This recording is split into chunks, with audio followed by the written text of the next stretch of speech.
de la carótida?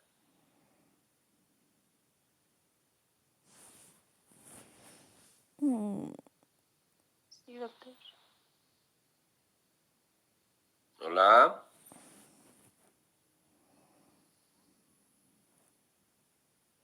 Se ve la imagen de la carótida, dice paraganglios.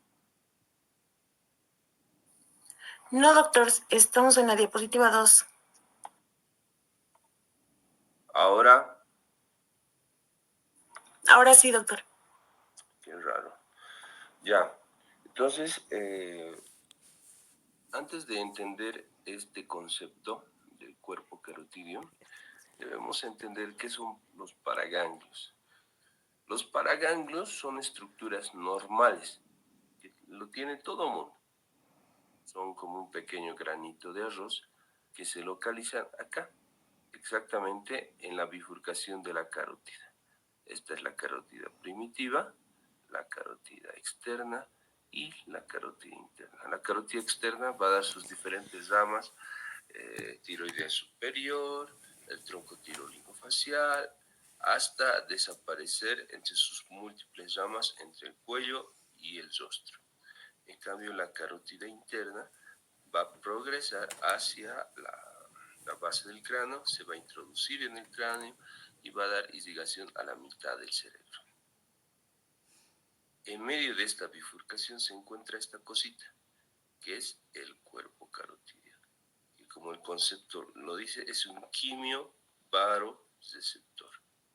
Este quimio-baroreceptor se llama paraganglio. Mide en la mayoría de los casos 3 por 2 por 6 milímetros. Es como un pequeño grano de arroz, pesa entre 20 a 30 miligramos y está adherido a la adventicia de la carótida, en la mayoría de los casos de la carótida externa. Está inervado por el glosofaringio, el simpático, y la mayor parte de las veces tiene su ramo nutricio de la carótida externa. Preguntas de examen. ¿Cuál es la función de este paraganglio? La función normal, no estamos entrando todavía en tema. Este paraganglio básicamente tiene tres estímulos: una disminución del oxígeno, un aumento del CO2 o un aumento del pH, o sea, estado acidótico. Cuando ocurre eso, lo que hace este globus o este paraganglio es básicamente aumentar la frecuencia cardíaca, aumentar el tono arterial o aumentar la cantidad de oxígeno que lleva el cerebro. ¿Ya? Entonces, por eso tiene una función quimio-baroreceptora.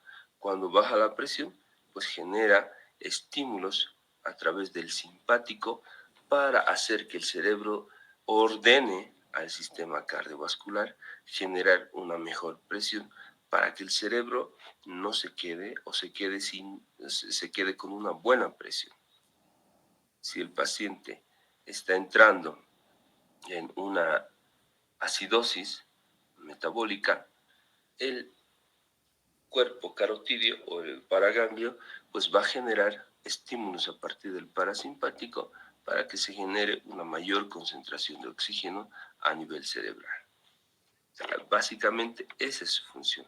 Y los tres estímulos son pues el oxígeno, el CO2 y el pH. Preguntas de examen. Esta estructura, el paraganglio, tiene dos tipos celulares. Uno, que es las células tipo 1, que son estas, que se llaman stem cells, y las células tipo 2, que se llaman sustentaculares. Las células encargadas de este control químico y de presión son las células tipo 1. Pregunta de examen. Estas células tipo 1, pues una vez estimulado, ya sea con un déficit de oxígeno o un aumento del CO2, van a generar estímulos en la mayoría de los casos por el glosofaringio. El glosofaringio va a enviar estímulos eléctricos a la médula, específicamente al segmento posterior, de la médula espinal con el noveno par.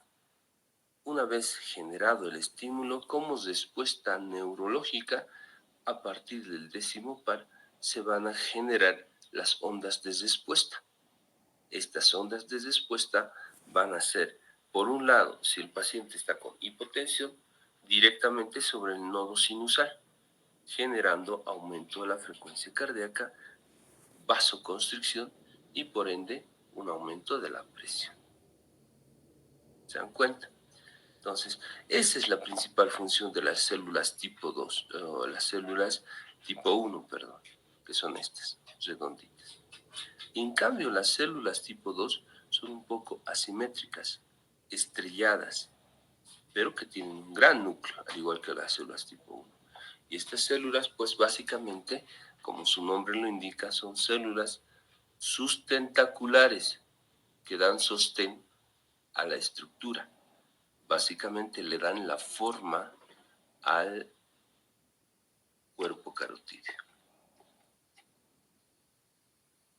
Vean ustedes las células tipo 1, que son las más redondas. ¿Se dan cuenta? Y las células tipo 2, que son un poquito más alargadas, más estrelladas. Estas. Todo este componente. Son las células tipo 1 y a su lado las células tipo 2. Estos paraganglios se encuentran en todo el cuerpo, no solamente en la carótida. Y ahora estamos hablando solamente del paraganglio carotídeo. Puede haber en la rama auricular del neumogástrico.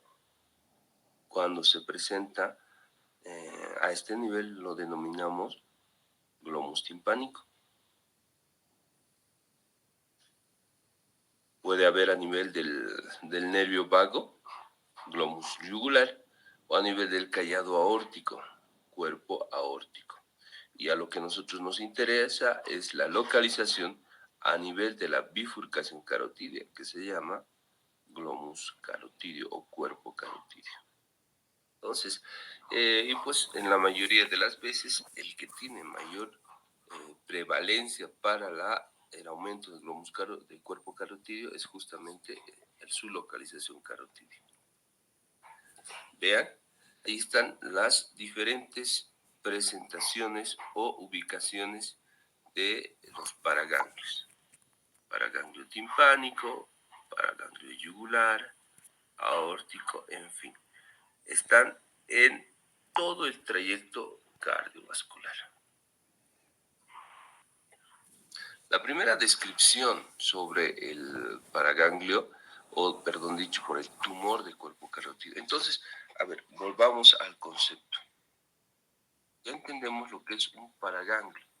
Entonces, o cuerpo carotídeo también se dice. Entonces, los tumores de cuerpo carotídeo son neoplasias de crecimiento lento. ¿De qué tipo?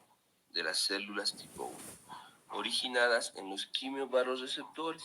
¿Cuáles? Las células tipo 1 del cuerpo carotídeo. Cuando estos rebasan los 6 milímetros, estamos hablando de un tumor de cuerpo carotídeo. ¿Ya? Entonces, ese no es una hiperplasia carotidia, es una neoplasia. Pregunta de examen. Dentro de la definición, no es una hiperplasia, es una neoplasia de las células tipo 1, un crecimiento exagerado de las células tipo 1. ¿Ya? Entonces ya entendemos el concepto básico con el tamaño y el tipo de lesión celular que tiene. Entonces, los tumores de cuerpo carotídeo han sido descritos por primera vez por el médico von Haller hacia 1943. Descripciones un poquito extrañas, pero muy novedosas para entonces. Gill hacia 1941 pues lo ha denominado el ya cuerpo carotídeo a partir de un estudio histológico. Mulligan en 1950 ya le dio el nombre de quemodectoma. Y es que este tumor tiene múltiples nombres: tumor de cuerpo carotídeo, quemodectomas, paragangliomas, tiene muchos nombres. pero el que más manejamos es el tumor de cuerpo carotídeo. Leitch hacia 1950 ya le da el nombre de paraganglioma a partir de su origen embrionario, porque se genera un origen a partir del segundo arco faríngeo. Este segundo arco faríngeo dará origen a estos paragangliomas o cuerpos carotídeos. Se presenta generalmente en los nativos de la altura, aquellos que viven en condiciones de hipoxia crónica natural para ellos. Recuerden ustedes que en el alto la concentración de oxígeno no es la misma que la concentración de oxígeno en Santa Cruz. Entonces, por esa razón es que es muy raro ver este tipo de enfermedades en lugares bajos.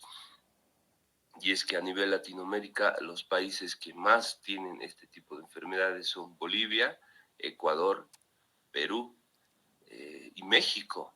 Entonces, y está por eso muy relacionado a la altura. Por eso se presenta mayormente en los nativos de la altura. Es más frecuente en mujeres en una proporción de 3 a 1. A partir de los 50 años es donde más se va a presentar esta enfermedad. El 90% de los tumores es benigno, el 10% es maligno. Este 10% generalmente está asociado a la bilateralidad, que son bilaterales o con antecedente familiar. Ahí vemos algunas características. Cuando decimos que el tumor es no familiar, generalmente nos estamos refiriendo al tumor que normalmente podemos encontrar. No tiene un componente hereditario, se presenta en las mujeres, es unilateral, es generalmente benigno y se presenta en la altura. En cambio, aquellos tumores que tienen, que son familiares, generalmente tienen un componente autosómico dominante. Esto quiere decir que se presenta en cada generación. Se presenta, a diferencia del otro, más en hombres que en mujeres. Generalmente es bilateral. Uno puede ser de 3, 4 centímetros, el otro de 2, 3 milímetros. Tiene una alta incidencia de malignidad cuando se trata del familiar. Y pues la incidencia es mayor a nivel del mar. Se dan cuenta, ¿no? Las diferencias. Esto es importante, ya que en el consultorio ya con varios de los compañeros hemos visto cómo se presentan este tipo de enfermedades. El tumor de cuerpo carotídeo de componente hereditario resulta de la mutación de un gen. El gen es el que deriva del succinato deshidrogenasa. A este nivel, en el cromosoma 11q23 aparentemente habría una mutación en relación a una alteración del succinato deshidrogenasa, una enzima básicamente. Cuando hay esta mutación la tienen generalmente los nativos de aquellos relacionados con hipoxia. Entonces, no es que nace e inmediatamente tiene el tumor, no. Existe un estímulo que genera la activación de esta mutación, que es la hipoxia. Entonces, al haber hipoxia, se activa o se altera este cromosoma mutado, que es el 11q23, y genera alteración en la succinato deshidrogenasa, haciendo que haya una hiperplasia de las células tipo 1 y obviamente el aumento. Entonces, el gen succinato deshidrogenasa puede estar complicado con una hipersensibilidad al oxígeno, o sea, con una hipersensibilidad a la concentración baja de oxígeno. Por eso decimos que las grandes alturas y las mutaciones genéticas están asociados al fenotipo de la enfermedad. Este es un estudio que se ha hecho, de hecho el último estudio que se ha hecho, donde ustedes vean en La Paz, Bolivia, se ha hecho un estudio multicéntrico encabezados por el Hospital Obrero, la Caja Petrolera, la banca privada, Cosmil. Son alrededor de 7 instituciones. Hay un artículo que se ha sacado del Hospital Obrero a nivel Latinoamérica y pues ustedes vean, somos el grupo que más pacientes tiene. Vean, 304 es nuestra casuística en un periodo de 35 años. Imagínense, la clínica Mayo Rochester de Estados Unidos tiene 110, para esa época tenía 117 pacientes, Quito, Ecuador, 19. Miren, solamente en el Hospital Obrero, 34 casos, sumados a los otros hospitales, pues nos da un total de 304. Eso hace un promedio de 8.6 pacientes por año. O sea, la experiencia dentro a nivel Latinoamérica está más en Bolivia. Otras instituciones que han hecho este tipo de estudios, el INCAN, que es el Instituto Nacional de Cancerología en México, donde varios de ustedes van a ir porque se ha abierto un convenio para ser cirujanos y oncólogos clínicos. Tiene 28 casos en este estudio.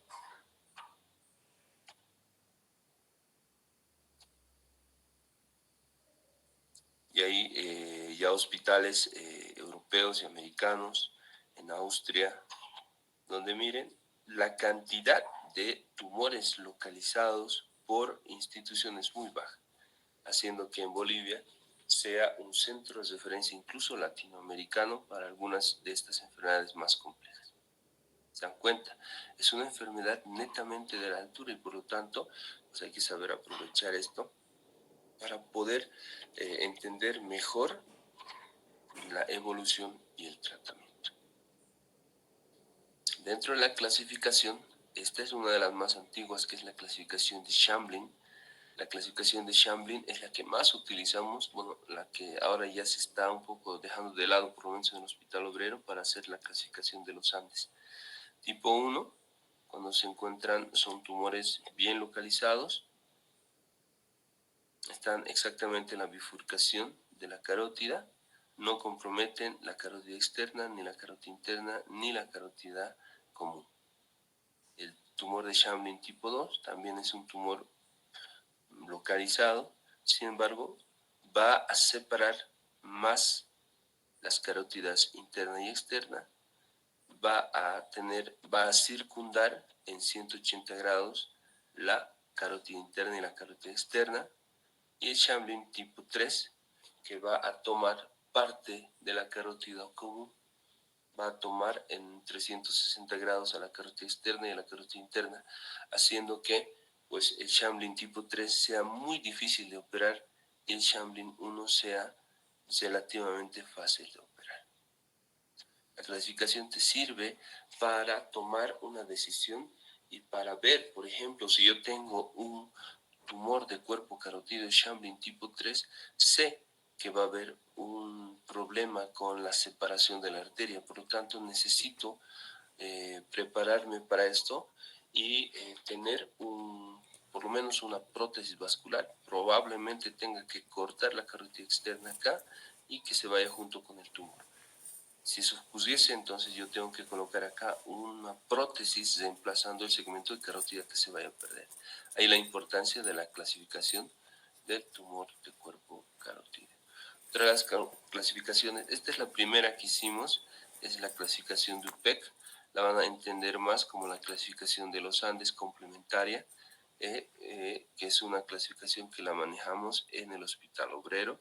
Básicamente, en una etapa A no hay invasión, en una etapa B la invasión es parcial, la invasión es solo en la carótida primitiva, etapa C hay una amplia invasión y pues se extiende a zonas cefálicas y caudales, y la etapa D cuando hay un compromiso de las estructuras vecinas. Hablamos de los nervios del hipogloso, el descendente del hipogloso, el esternocleidomastoideo, el digástrico, en fin, la etapa D es la más compleja y tiende a ser generalmente maligna.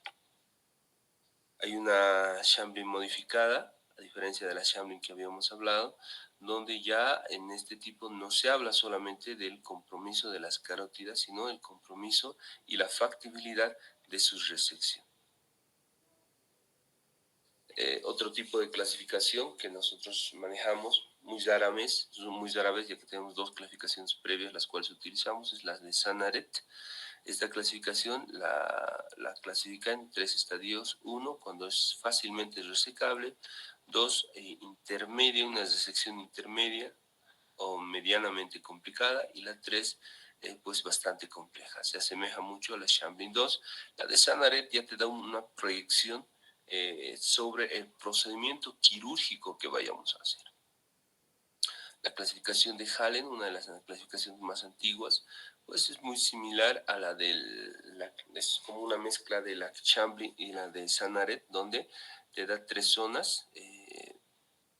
Estas zonas pues van a estar en relación con el nivel de compromiso de las otras estructuras. La zona 1 hay un compromiso del nervio vago, la zona 2 está con compromiso de la carótida externa, y el nervio hipogloso y el nervio laringio superior, y la zona 3 pues hay un compromiso de la carótida externa, carótida interna, carótida común, el nervio vago, el hipogloso, el faringio, incluso el espinal y el glosofaringio.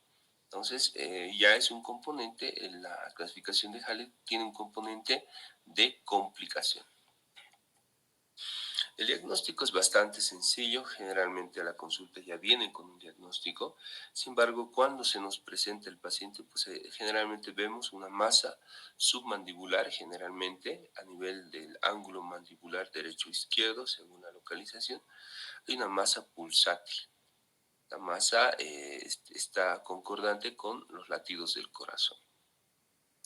No duele en la mayoría de los casos cuando se basa a los 5 centímetros y hay un compromiso de compresión extrínseca. Y sí, el paciente puede referir dolor a nivel ocular, retroauricular, occipital, dolor a la realización de movimientos de rotación de la cabeza. Pero eso recuerden que es más de 5 centímetros. Cuando presentamos al paciente, pues tenemos que hacer 2 maniobras semiológicas, la de Fontaine y el signo de Chevasso. La de Fontaine básicamente es cuando yo puedo realizar, tomo al tumorcito con el dedo índice y con el dedo pulgar y lo puedo mover de forma lateral, en sentido anteroposterior. Pero intento hacer este movimiento en sentido cefálico y caudal, me es imposible. Entonces, cuando hay eso, estamos hablando de Fontaine. El signo de Chevasso, o también llamado signo de esponja, por eso el Bob Esponja. El signo de Chevasso, el signo de la esponja, básicamente es cuando, al igual que la esponja, ¿no? Yo agarro la esponja, cuando está seca la puedo apretar, se deforma, se aplana, pero cuando yo lo suelto la esponja, inmediatamente vuelve a su forma normal, a su forma inicial. Es lo mismo que ocurre en el tumor de cuerpo carotídeo. Yo aprieto, comprimo entre 3 a 5 segundos el tumor, inmediatamente separo, no va a haber tumor. Dentro de los primeros 3 segundos empieza a volver a su forma y tamaño original. Entonces, signo de Fontaine y signo de Chevasso positivo. Habíamos dicho que estos son tumores que están relacionados con son quimios receptores. Entonces, algunos de estos tumores pueden ser funcionantes. ¿Eso qué quiere decir? Que pueden tener secreción de catecolaminas. Generalmente estos tumores son funcionantes cuando tienen un componente familiar.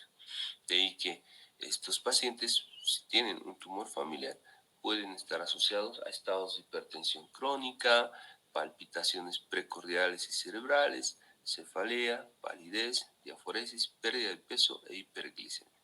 No solamente hay una masa tumoral, pueden haber algunos síntomas que pueden ayudarnos al diagnóstico. El estudio que nos va a facilitar el diagnóstico es la ecografía Doppler de carótida o ecografía carotidia. Tiene un 99% de sensibilidad con un 95% de especificidad. Otro de los estudios que pedimos pues es la angiotomografía. La angiotomografía, al igual que la ecografía, te da un 99% de sensibilidad con 97% de confiabilidad. Este estudio pues te da mucho más selectividad, sobre todo acerca de su arteria nutricia, que es importante durante el acto operatorio.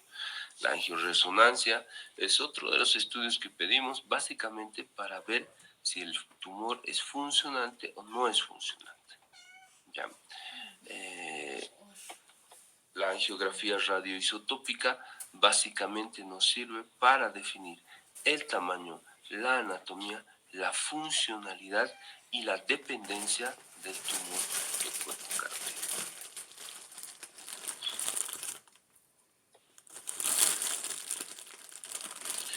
Dentro de los diagnósticos diferenciales, esto es importante y es pregunta de examen.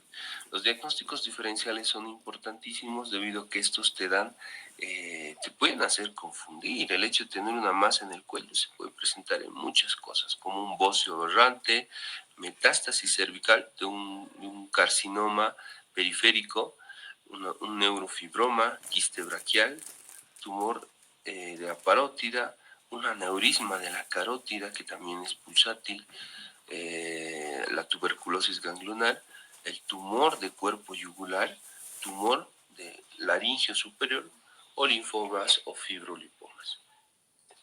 El tratamiento generalmente es quirúrgico y está en relación al tamaño del tumor, la ubicación del tumor, la edad del tumor, la profesión del paciente y el riesgo de lesión neurológica. Hay que tener mucho cuidado, de preferencia no operarlos a los pacientes arriba de los 70 años, debido a que a esta edad no hay una compensación del lado contralateral. Muchas veces tenemos que clampear la carótida quitándole circulación cerebral. Y esta circulación, en la mayoría de los casos, está compensado a nivel del polígono de Willis por la carótida contralateral. Pero en los ancianitos podemos tener arterias cerebrales calcificadas, arterias o polígonos de Willis disfuncionales. Entonces nosotros clampeamos la carótida que estamos operando y pues no es compensada con el contralateral. Y en el postoperatorio el paciente queda con un infarto cerebral masivo y pues obviamente sale de terapia y a terapia pues nunca más sale de esa unidad. Pacientes con Chamblin 3 hay que pensarlas muy bien antes de operar. Si está muy grande, si hay alteración de la respiración, en ese caso sí, porque hay mucho riesgo de lesión de la carótida. El crecimiento desproporcionado, generalmente este tumor crece entre 0,3 a 0,5 centímetros por año, entonces por año, cuando vemos que un tumor ha crecido 4 o 5 centímetros en 3, 4 meses, nos está proyectando a un tumor maligno. Por lo tanto, se debe evitar la cirugía y pues iniciar la quimio-radioterapia para mejorar el estado del paciente. El mal estado general del paciente, por ejemplo, hay un paciente que está internado en terapia intensiva con una sepsis generalizada, me piden valoración por tumor de cuerpo carótido. En ese caso, ¿cuál es más importante? ¿El tumor o la sepsis? ¿Se dan cuenta? Entonces está en mal estado general. La sepsis será importante en este caso, dejando de lado el tumor. La aparición rápida y los tumores de cuerpo carotídeo funcionantes.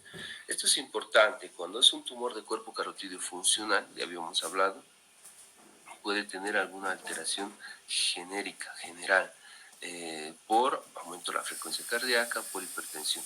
¿Cuál es el problema con esto? Durante la exéresis, si es un tumor funcionante, ni bien usted toca el tumor, empieza a estimular el cuerpo carotídeo. Y este estímulo del cuerpo carotídeo a su vez estimula la respiración, estimula el corazón, estimula la presión de oxígeno que llega al cerebro. Por lo tanto, si durante la exéresis es un tumor de cuerpo carotídeo funcional, podemos hacer que el paciente ingrese en parada cardíaca por el estímulo constante que se genera por el cuerpo carotídeo, o en parada respiratoria, o podemos generar un aumento de presión masivo a nivel cerebral, causando un accidente cerebrovascular hemorrágico. Por lo tanto, no se deben operar los tumores de cuerpo carotídeo funcional. Para operar a un paciente es importante conocer las zonas de Gordon-Taylor.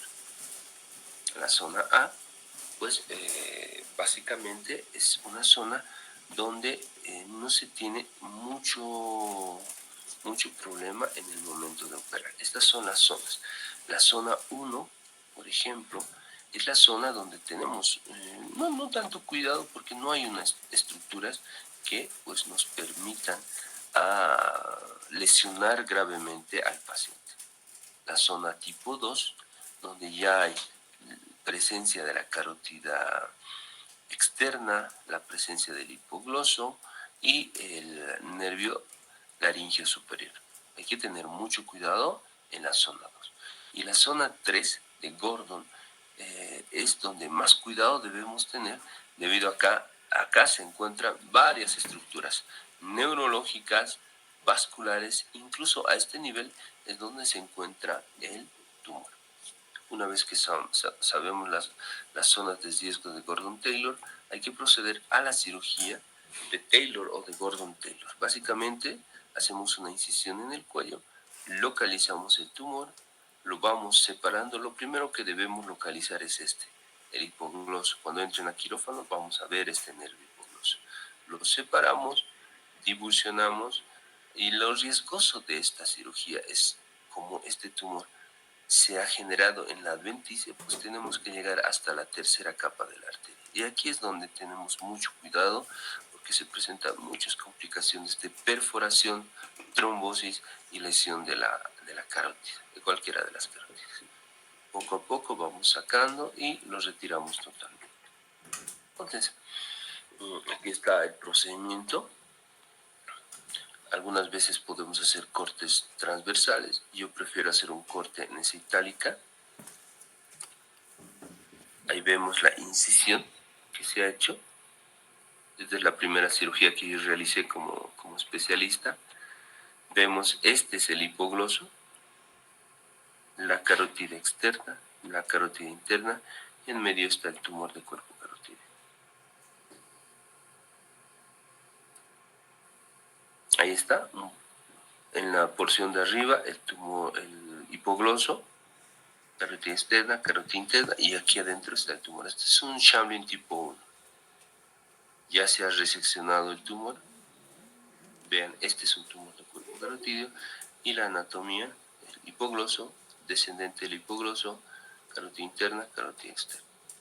Una vez que hemos diseccionado el tumor, hay que colocar un drenaje Hemovac. Es un drenaje de aspiración continua. Se cierra con puntos intradérmicos. Dentro de las lesiones que más se presentan, pues son lesiones vasculares y las lesiones neurológicas, el 10º, el 12º y el nervio laringio. Esto puede generar parálisis de las cuerdas vocales, disfasia o afasia, síndrome del primer bocado. Eso quiere decirle al paciente, durante la alimentación, pues se puede atorar y puede generar esto ahogamiento del paciente. Ten mucho cuidado. El desvío de la lengua hacia el lado contralateral, la parálisis facial del lado afectado. En algunos casos, algunas escuelas indican que se puede hacer radioterapia, embolización, radiocirugía. Pues todos estos estudios complementarios actualmente sabemos que no sirven para nada, debido a que es un tumor netamente dependiendo de la adventicia, y está relacionado a múltiples vasos. Si intentamos hacer esclero o radio o embolización selectiva, poco o nada funciona en esta enfermedad. Estos son dos casos bastante interesantes. La primera es Norca Nixon, es una actriz. El segundo es Tarek de Moussa, es un brasilero, es un presentador. ¿Para qué les muestro? La actriz Laura Nixon, pues al igual que Tarek de Moussa, nunca se habían dado cuenta de esta enfermedad. Y esto debido a que esta enfermedad en la mayoría de los casos es asintomática. Habían presentado sus fotos, como toda celebridad, en sus redes sociales, y eran las redes sociales quienes han hecho el diagnóstico. Oye, Lorna, parece que tienes una masa en el cuello. Oye, Tarek, tienes algo en el cuello. Entonces, ni se percataron de esta enfermedad, y pues así, eran sus propios fans los que habían llegado al diagnóstico. Entonces, ambos fueron al médico, se hicieron los estudios complementarios. Lorna salió con un tumor de cuerpo carotídeo y Tarek con un con un quiste de tiroides. Vean, ¿cuál es el punto? No hace falta ser un genio en la medicina, tampoco hace falta ser el experto cirujano vascular. Basta con mirar, al igual que los fans de Lorna y Tarek, basta con mirar a tu paciente para sospechar de una patología. Y esto, complementado a todo lo que hoy día hemos aprendido, pues tranquilamente nos hace ser unos buenos médicos, sobre todo para evitar procesos malignos en este tipo de pacientes. Bueno, muchas gracias, doctores. Con eso hemos terminado. Si alguien tiene alguna pregunta, alguna duda, me la puede hacer ahora. Doctor, buenos días. Hola. Doctor, un favorcito.